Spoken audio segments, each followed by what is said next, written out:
Ni travail ni diplôme et parfois, pour certains d'entre eux, déjà une famille à nourrir. Ils ont arrêté leur parcours scolaire suite à des difficultés personnelles, mais ils ont su saisir cette nouvelle chance. C'est une expérience pour moi, pour ensuite trouver du travail. Et aussi, comme tu es indemnisé, vu que je suis plus scolarisée, et voilà. 3 jours de travail et 2 jours de remise à niveau par semaine, un contrat pour leur permettre de repartir du bon pied.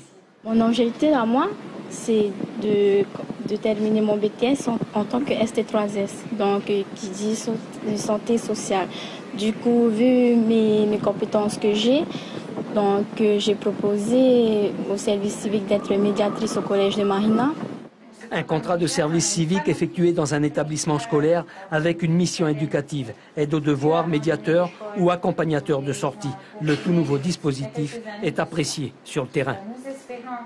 À quelques jours, ce qu'on peut dire, c'est que déjà, on sait que ces gens apportent une plus-value, parce que d'autres établissements scolaires qui pourraient ne pas encore en bénéficier commencent déjà à nous interpeller pour nous demander justement comment écaler le fonctionnement, les horaires, entre autres. Le contrat dure 6 mois, renouvelable une fois. Chaque jeune est suivi par un tuteur pour l'épauler dans sa remise à niveau.